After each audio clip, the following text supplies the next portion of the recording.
In this video, I will try to comprehend the different topics that I've been through during my third semester at KIA at the AP in computer science. So this I would assume that could be relevant for many people, not only students but also that they just anyone who would be interested in topics in regards to or developing quality software. So, but this is I think this exercise. I'm just going to go through it and just try to comprehend what I've been through during the semester. So, the process models, as we see here, is the first one. So, and I'm just gonna focus. I'm trying to do this. Now I don't have a pair, but I would just be trying to remember from my head and just say these try to state the focus setting for each of the topics here. So let me just start with the process models. The concept is about developing a framework for your activities, so that you can for your umbrella you can just the activities of planning, communicating, development, and integration, deployment. I think integration, deployment. But this is a way of trying to get hold of the unpredictable world of creating this product. So, of course, we don't know what's going to happen, but this is our best way of ensuring that we somehow have an order to the mess. So that's what we use the process models for. And and we can use it in a way that we try to visualize. We can visually represent the topics, or we can also try to we could use a we could go and select a framework that has some activities within it, and then we can and then but first of all we plan it, and then we ensure that we stick to these activities during the process, so that we somehow have agreed upon it in a group by stating that we use this specific framework, and also ensure that people understand how we use it, because this is abstract in a way that and we can also document it. So that way I would say we use it. So we use it. How do we use it? Well, we use it. Daily to with the activities during the process of developing the process all the time, and we use it by ensuring that, by communicating, by planning, by doing these activities. So what are the benefits of using it? Well, what I maybe perhaps said before, to get a order of the mess of going into a software project. And now we have the topics for person 2, and this is component-based development. And this is a way. This is not a definitive process model, but component-based development. I would say that this has much to do. This is a topic that bases on developing everything as viewing every functional component, at least component, as try to view the development process as component based. So we use components instead of we use as many components as possible, because that gives us less friction within the software, and then it also can help us ensure integrity, security, and so on. And this also is helpful from the bottom line of the firm. So of the one who develops, like if we should look at the spendings in regards to component-based development. This is it's more abstract, but this also can save some time perhaps it takes a lot of time in the start, but if you get the good component-based development, well, you can build up a good library of components that makes everything easier for later development processes. So thinking of the system as component instead of thinking it as a whole. So try to get the system divided into components that each has an interface to, so it can be coupled up. Then we have the umbrella activities, and the umbrella activities are activities. There are some specific activities, and these are, for example, technical review. I think there's something about testing. I'm actually, I have to admit that this is I don't remember the exact of the exact. I can't name them exactly now, but these are activities. I can tell you that this is about some general activities that we can use for ensuring quality during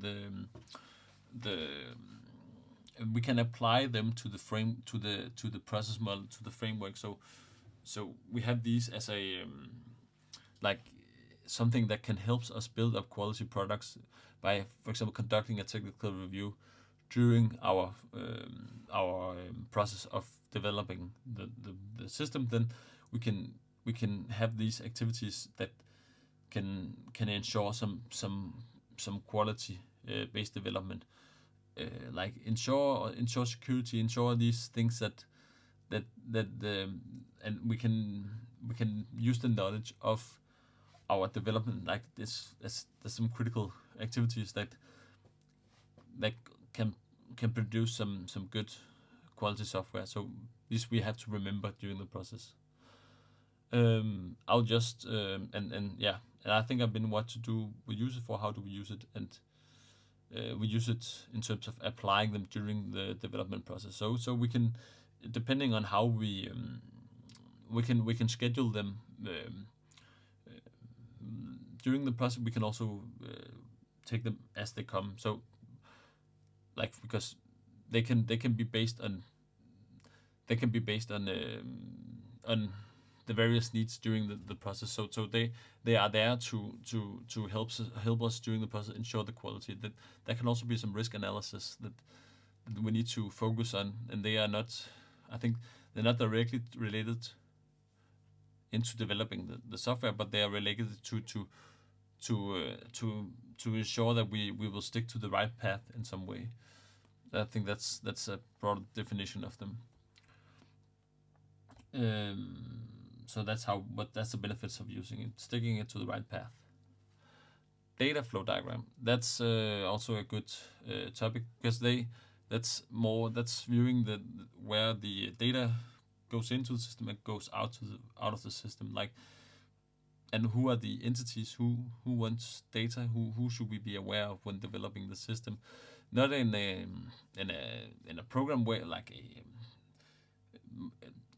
it's more a abstract data way. So it can help us discover processes, understanding the process and understanding the domain of where of which we're building to which customer. So we have some entities, we have some processes, and then we have some data persistence. And a data DFD diagram is about understanding the domain data, where the data flows from where to where, and what do we need to have in this overall picture of it, in very much regards to the domain, and a way to understand what or like to visualize a processes and who are the where is the data flowing. How do we use it as a diagram, and what benefits of using it? You get a better understanding. That's I would say the more contextual diagram for understanding something. A behavioral diagram. That I think that's what it's categorized as. So levels of DFD. Well, it can have one. You can have the context 1 level, and then context 0 level, and a 1 level, where you fine grain the understanding of it. So you add components. You divide the processes into smaller steps. So we get a fine grained understanding of the data flow within the system. And so I think it goes normally we say three levels, but if we go, um, um, that would be considered appropriate. But going, you can go to 4. You have you have as many as you want levels. Like you have arbitrary amount of levels in this case of creating a data flow diagram. Process decomposition, well, that's about also data flow diagrams. So that's where we decompose the processes into smaller processes. So we go from a system as our broad understanding of what we're developing into maybe a process that handles shipments of products or adding products and sending receipts after shipping a product. So, and then we can go on to handling the form, handling the send request, and we could go down generating a form. Like we can go into fine-grained of these processes, and they are important to understand because that's where the ability. This is that's the fundamental of what that's the fundamental of what we're developing as developers in regards to the purpose of why we are developing a system. That's the processes. I would say the process more or less define. That's the thought. That's what that differs good systems from bad systems. How good you understand the processes sometimes. My experience. So, and the benefits of using it, getting understanding the process better and better in order to make quality software. Like you get you try to you from a business, like from a data. This is about where the data goes in, much more or less. So if understanding the process, you can develop a more qualitative, a higher qualitative considered program. I think that's more or less what describes a process decomposition. PSPEC, and that's actually something. Now I don't remember, so I will just try to make a quick overview here. So let's just see here PSPEC. See if the book has anything or PSPEC. Let me see. Just make a search here on my internal here. So I think let me just check this document here. So I think we have some of it here.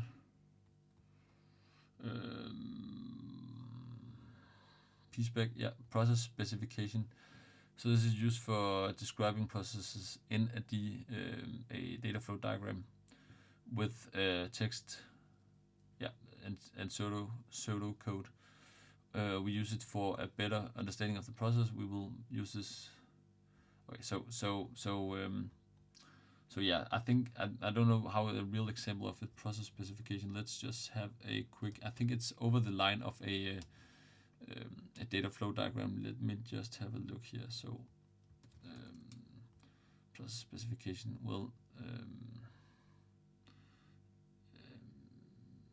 Okay, it's just a way of describing the process.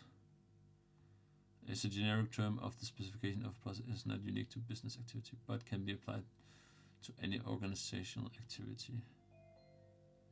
So, we3computing.com. Okay, so the process specification links the process to the data flow diagram and hence the data dictionary as illustrated in the figure 1 below. Each process specification should be entered on a separate form into case tool. Okay, let's see here what they say. Process specification. So so that's maybe in some way describing. Okay, decision table. So okay, that's interesting. I was not aware of that, but that's maybe fine graining and making an agreement upon what's the understand, like a plan for the system. That's interesting input. Okay, so that's actually as the words lays. It can be definition of business terms, business conditions, data integrity, constraints, functional derivations, methodological interface. Oh, very good. So that was helpful to know that. So that's going into a more fine-grained. Let me see here if it has something in the specification process specification. So let me just have a look here, quick look. It helps. Okay. So let me just see if we have some data flow diagram, and it would maybe appear here. So let me just see. Page 60. Let me just see if it helps to continue here. So yeah, we have it here. So threat modeling, prioritizing, and mitigation. That's something that also helps perhaps against data flow diagrams. So a Stride implementation includes modeling a system with a data flow diagrams, mapping the DFD elements to the 6 threat categories, determining the specific threats via checklist of threats trees. So we could have that also document the threats and steps for their prevention. Stride can be implemented manually. However, a free Microsoft Secure Development Lifecycle Threat Modeling tool can also be used here. In fact, the security property I showed you with each of the 6 categories. And here we have the spoofing, tampering, integrity. Okay, this is perhaps something more related to security. That could be quite interesting. That also is a topic from this book here. So I could also really much, if you're interested, related to the security, which is a huge topic right now. This book also has very good explanations, as we can see here, in order to understand. Also and combines as a full as it's a chapter in the book, and once complete each of these systems, the elements can be associated with one or more relevant categories. Okay, yes. How a system works by using standard symbols to graphically represent the interaction between data sources, databases. So here we have the explanation of DFD processes, DLLs, web services, data flows, function calls, remote procedure calls, and external entities, people, other systems. Once complete, each of the system elements in turn can be associated with one or more relevant categories as depicted. Okay, that's quite good. I didn't know actually that this was a huge part of security. Interesting. In the next stage, the typical Stride user works through a checklist that may be in the form of a threat tree. So we could combine this with a threat tree in the Stride, and then the typical Stride user. So we have to use this Stride data flows, data stores, tampering. Okay, so here's some authentication, spoofing. Okay, so in order to understand the threats, as we see here, threat modeling, prioritizing, and mitigation, that could be important if you're working as a security specialist. I think that these DFDs really have a helpful way of understanding the system's vulnerabilities. So, because that's what you're checking here for spoofing, integrity, repudiation, non-repudiation, informed disclosure, confidentiality. So there's a lot of here. So, and then you see like here the flows, the stores, the process, external entities. So you see these. Okay, they are in a risk of being spoofed. Okay, yeah, I see that seems reasonable. So once complete these, it can turn into associated with the one of more relevant categories. Yeah. So they are relevant to spoofing to the process, but not to stores. Yeah, because that doesn't involve authentication, and integrity is tampering. Well, yeah, that's internal. Yeah, this process. Yeah, this is reasonable because that's in the system. That's data related within the system, or like it's computer. So integrity. Yeah, it's interesting here. So repudiation. I'm not sure about that. Repudiation is something repetitive information disclosure, confidentiality. Okay, so that's the external entity. There could not be denial of service. Yeah, okay. Interesting here stuff. The text service could be defined in. So that perhaps also is relevant to the data flow diagram. So that's what could be included in a PSPEC. Interesting. Here we have a good example here. Access email, save email contents, download email contents, access email attacker. So user save email contents, and then they have some kind of interface here which can download email content and then access the email. Okay, interesting. And then manage access. In this misuse case, this user keeps emails on the phone's external storage.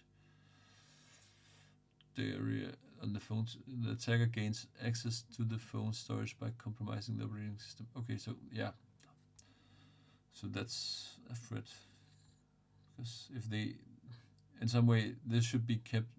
I think the example would be then to keep this separated from the phone, from the Android. Can't wait for the attacker to gain access to the phone is triggering the user into installing a Trojan, which the user unwillingly grants access to the drive during the install process. Okay, so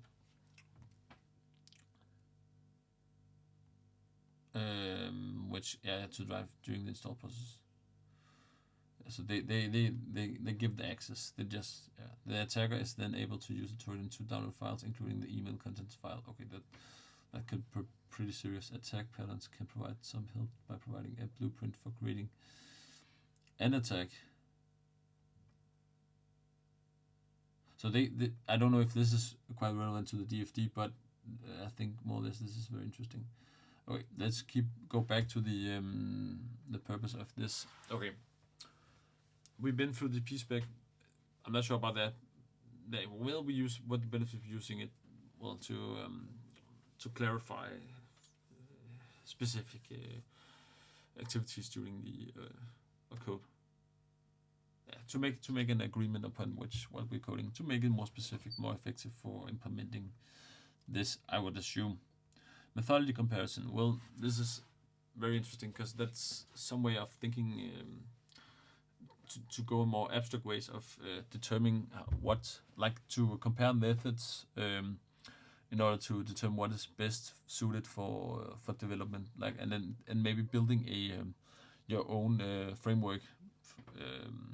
So that, because then you have, in this methodology comparison, you will consider every aspect of the development process. Who are we developing? What are we developing? Who are we developing to? All these targets, different terms that are related to this, and it's a philosophically exercise that can help you suit a good process, to create a good process, a framework for a development process. So and then you evaluate each component, so you could like get, and to get that to develop a good process, and also it can help you selecting the right. Already, if there's a good one, then you just implement that if it's suitable, or and that's what more or less methodology comparison, and then the benefits can be very long. It's not. In my perspective, this is long-term benefits. Perhaps you will see that include that you have more effective and a more tailored framework to your organization or your team, and also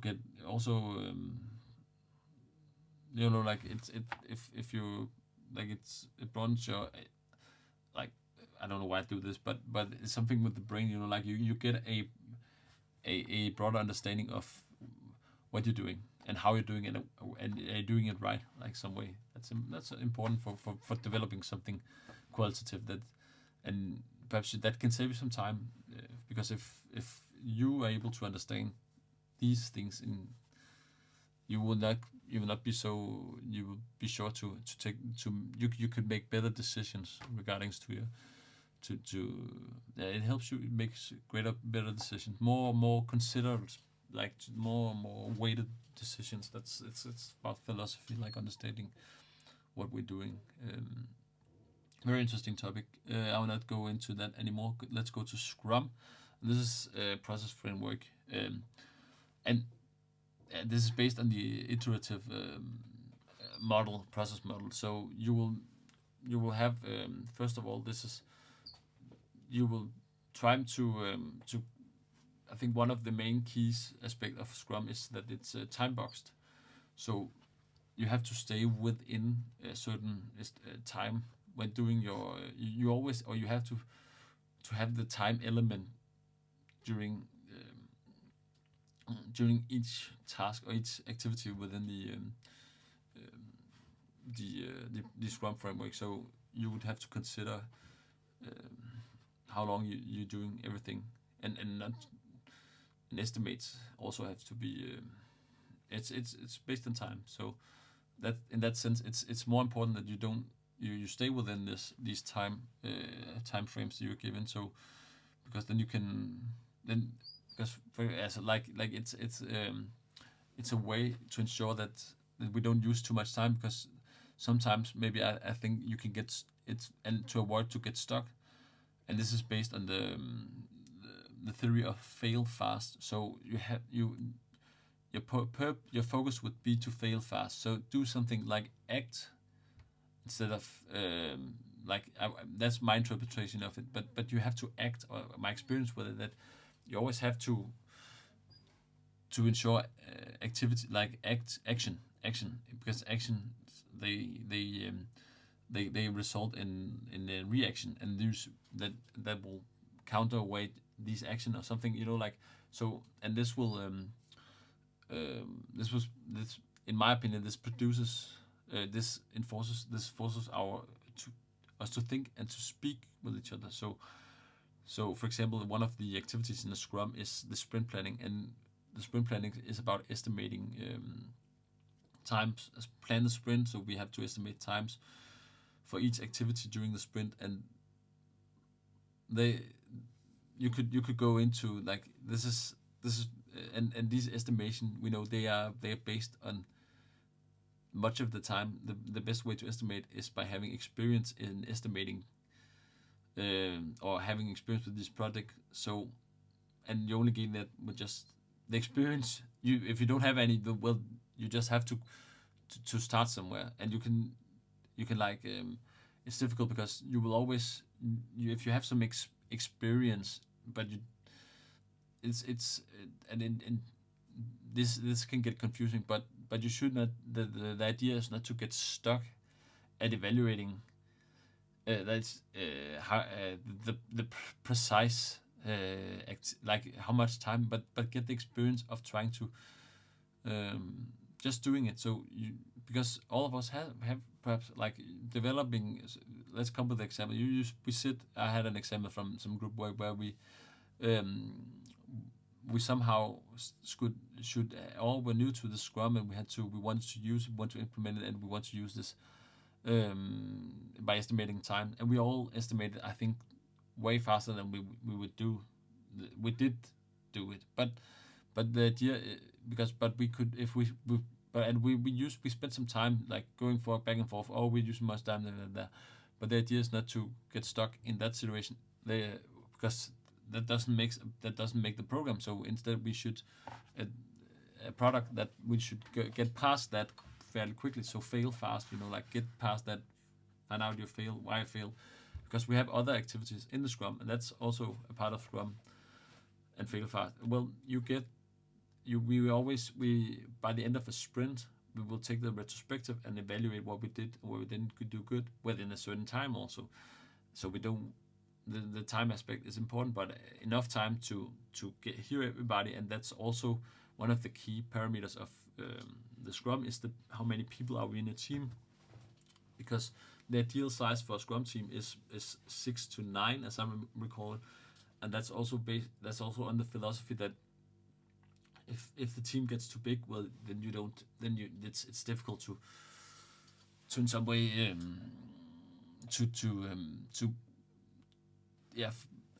people wants to get heard, like, and wants to influence, and you cannot manage a team that big within the Scrum, and that's good to know the limitations. I also think that, and then instead you should use this Nexus Scrum where you go two teams, and then you another you have perhaps you have one Scrum Master there, one Scrum Master, one Product Owner, and that's also what you have to remember with the Scrum work. So one part of it is the development process, that we have the sprint planning, we have the estimations, we have the Scrum board. It's also a key artifact of the Scrum. We have sprint planning, Scrum board, estimations. We have sprints, we have the retrospective, we have the sprint review, and then we also have two persons that are the either one is product owner, one is the Scrum Master. The Scrum Master ensures there are no obstacles to the team. So, and we have this daily Scrum meeting. That's their responsibility, is to show that the people's opinion, or like the well-being of the group, like the development process, we are working, while the product owner is related to the product backlog and the sprint backlog. And this is fundamental to the to have and a good example of way you should understand these two persons is they are counterbalancing each other. So to ensure that like we stay here and not go focusing on the product only, but we also have the people, because and ensures that we're not the opinion everybody's heard. So the product owner, she's the contact, she's the representative of the product that needs to be built, and the customer in some case they can, we don't need an external customer, but they can be the sole expert on what the customer needs are, and needs to understand that and communicate with the customer. So they need to pave the way for the product, ensure we have all what we need to know in order, and then that's their responsibility. It doesn't. It's a huge responsibility, and also the Scrum Master has a huge responsibility for making the group work, to have some activities that and focus on the dynamics of the group, in so that they work together, they have a good feeling with this project, like, and they see, they look at each other, they talk to each other, they ensure that the team spirit is there, so some way, if that makes sense. But and they counterbalance each other, because the product owner will always, in regards to their domain, their area of interest, they will be interested in fulfilling because they want to be fulfilling their purpose and their responsibility. So they want to be sure that the customer is heard, and all the key aspects, and fill up the product backlog. Let's get going. Let's go and fill it up. But then the Scrum Masters would then the case is that they if they just bystand this product owner, the focus will be solely on the product, and not be on and you have, and this is what this is what is so good about, as this the I think that's why Scrum is considered a good framework, is because it also has the people's part in it, so that we don't that we remember that we're not machines, but we are people when developing product, when the developers are there. So they cannot just sit and talk to a computer. We have to interact with each other. That's the key to having a good process. And because if we don't talk to each other, people get burned out or something. People get frustrated because if they only see the code.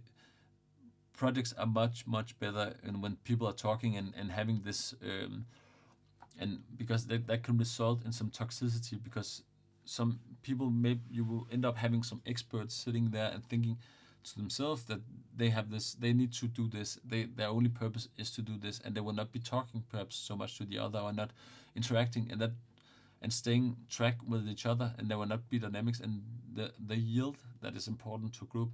This is one of the understandings of group work, is that if you cannot have yield without this communication between people. So or at least like people have to some sense of who they're working with, and we all know that, because if we don't feel comfortable with the other one, then we will not work in the interest of the group, but in the interest of ourselves. So, and that can hinder that could be a huge hinder to a software project.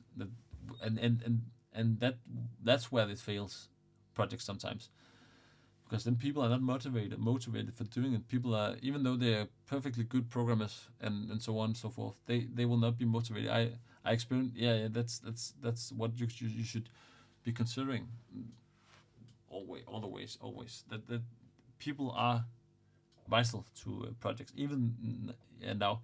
And then and this and it's Scrum is difficult because it's very it can be under like it's abstract understanding. It's not very specific, but that's also it relies on the cooperation between the group members and the management of that's based on the Scrum Master and the product owner. So there's it's an advanced framework because there's not that clear, like that much of a clear path doing it,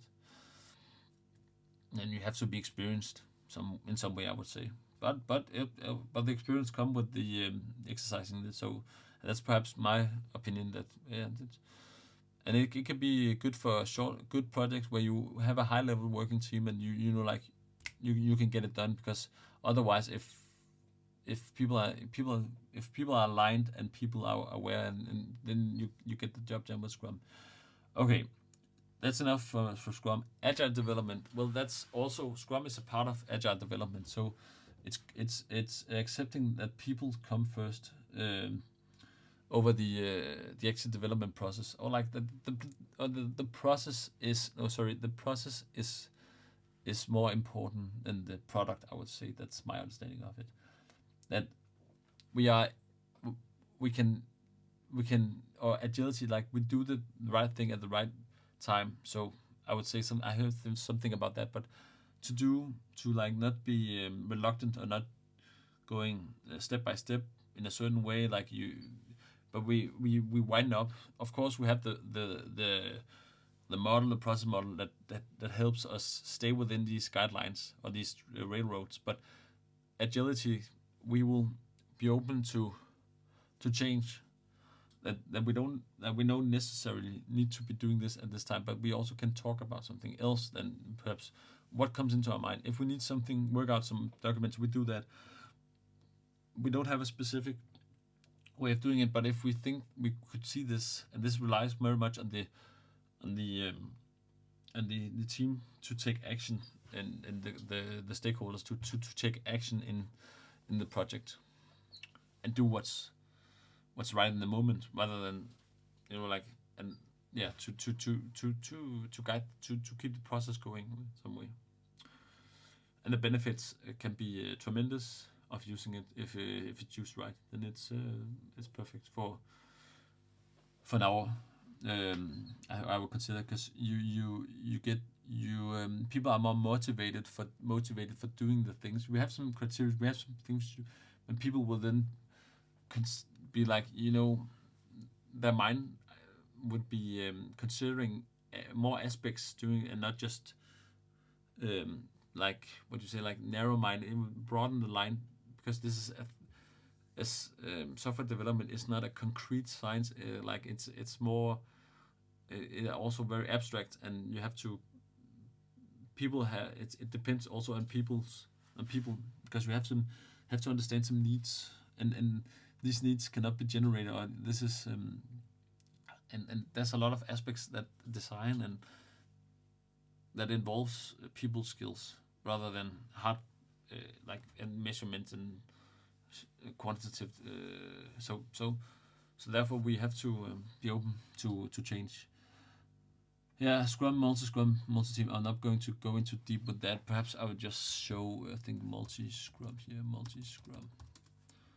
So multi-Scrum, Scrum and multi-Scrum. We have perhaps a good explanation here.